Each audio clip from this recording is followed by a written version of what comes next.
ले सांस भी आहिस्ता के है नाजुक बहुत काम, आफाक की इस कारगाह शीशा गरी का। ये निजाम चल रहा है पाकिस्तान में, लेकिन इसी के अंदर कुदरत का निजाम भी चल रहा है। वो कैसे चलता है? वो कोई एक बंदा कहता है यूसुफ को कत्ल नहीं करना, और यूसुफ कत्ल होने से पूरी का फैसला यह है कि कत्ल कर दो। किसी एक ने ज़हन तब्दील कर दिया, बच गया। इस तरह अल्लाह का मंसूबा चल रहा होता है। वो किसी इन्नल्लाह लतीफुम लिमा यशा, अल्लाह अपने काम में बड़ा बारीक बीन है, पता ही नहीं लगता। शैतान की भी डीप स्टेट है, अल्लाह की डीप स्टेट उससे ज्यादा डीपर है। और फ़आलुल लिमा युरीद है, जो वो करना चाहे वो हो जाता है। हमारा मुल्क इस तरह बचता रहा, कभी हमेशा आके खिजर दीवार सीधी करता रहा। आप 65 में सोए हुए थे, आपको अमेरिका ने तिफल तसल्ली दी हुई थी, इंडिया कभी हमला नहीं करेगा, आप आराम फरमा रहे थे। ये किसने उनके दिलों में रौब डाला कि हम कहीं घेरे में तो नहीं आ रहे? किसने दिल में ये बात डाली? वही है।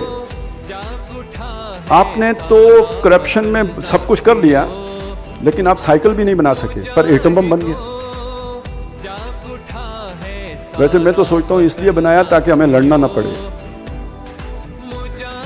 भाई डेटरेंस है ना, नीयत तो ये है, लेकिन अल्लाह ने बनवा दिया। अल्लाह का अपना मिशन है, क्यों बनवाया वो तो अल्लाह जाने ना। वो तो कभी जब दाऊद गोपिया घुमा के मारेगा यहूदियों के सर पे, तब पता चलेगा ना कि ये क्यों बनवाया था अल्लाह ने। अभी तो आपने सिर्फ इसलिए बनाया कि लड़ना ना पड़े। तो कहने का मकसद ये था, अल्लाह ताला अपने वो जो भी उसका इरादा होता है उसे पूरा करके छोड़ता है। इस सारे में लगता ये है कि इस जो भी ये खित्ता है हिंदुस्तान का और ये जो पाकिस्तान है, ये जो गरीब कौम है, वो जो यतीम, वो जो दीवार उनकी सीधी करता रहता है, इस दीवार की तह में इस कौम का खजाना है। और ये खजाना माल और दौलत की सूरत में भी है। वो रिको डिक है और फलाना है और फलाना है। सोचें आज ये निकल आए तो ये सारा खा जाए। कोई स्विट्जरलैंड पहुंचे, कोई पनामा पहुंचे, कोई किधर पहुंचे, कोई कनाडा पहुंचे, इधर क्या रहेगा? लेकिन निकलता ही नहीं है, उत्थे ही। कभी कोई अदालत फैसला कर देती है, कभी जुर्माना हो जाता है, कभी इंज हो जाता है, कभी उंज हो जाता है, निकला नहीं, दीवार सीधी रहती है। और एक असल खजाना हमारा वो नजरियाती खजाना है। वो नजरियाती खजाना वो जो 400 साल में मैच्योर हुआ है कि एक मुल्क हो जहां अल्लाह का दीन कायम हो। जब अल्लाह का दीन कायम अपनी आन बान शान के साथ होगा, पूरी दुनिया के अवाम के मुसलमान होने में रास्ता रुकावट कोई नहीं रहेगी, क्योंकि इसके अंदर इतनी ताकत है। अब इस मुल्क को बचाने के लिए अल्लाह कभी इसको जरूरत बना देता है अमेरिका की, कभी जरूरत बना देता है चाइना की, कभी वो देखे ना 7 वो थे तो 8वां कुत्ता भी नाल आ गया सी। अल्लाह को पहचाने वो मतलब किस तरह काम करता है। अगर ये सारी चीजें आपको मुस्ताज़र रहेंगी तो हालात के नब्ज़ पर आपका हाथ आप सही तजिया करने के काबिल रहेंगे। नहीं तो फिर ये है कि बड़ी परेशानियां हो जाती हैं। तो इससे मैं खैर रखी है, अल्लाह ने, हम समझते हैं कि रखी है। और ये सारी जद्दोजहद हम इसलिए करते हैं कि वो स्पिरिट बाकी रहे, कम से कम चलें कहीं मरीज भी हो तो लेकिन वो कभी ना कभी काम आएगी। और ये यकीनी बात है कि ये सारा स्ट्रक्चर भी काम आएगा, हमारे हथियार भी काम आएंगे, फौज भी काम आएगी। लेकिन ये ज़हन में रखें कि जो ऊपर इस वक्त कवर है वो या तो जानबूझकर या ये कि वो पूरी तरह शऊर और इदराक के साथ वो उस मतलब वो तो समझते हैं इसके बगैर हम चल ही नहीं सकते, इस डील के बगैर चला ही नहीं जा सकते। जब तक हमारा वहाँ पे वो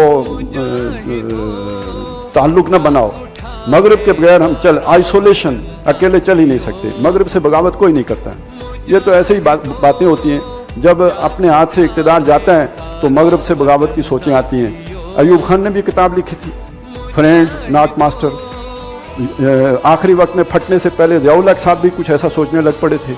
भुट्टो साहब उससे पहले खत आके राजा बाजार में लहरा चुके थे, मुझे हेनरी किसिंजर ने धमकी दी है। अयूब खान को किसने ग्रीन सिग्नल दिया था मार्शल लॉ लगाने का? ज़ियाउल हक किसके इशारे पे आया था? तो ये ज़हन में रखें, यही होता है। ये पनामा किसने लीक की थी? और ये सऊदी अरब, ये कतर, जो किसी के इस तरह की क्रॉसबेंडेंस पे मुड़ के जवाब तक नहीं देते। ये खत लेके कैसे पहुंच गए थे यहाँ पे हाजिरबाश?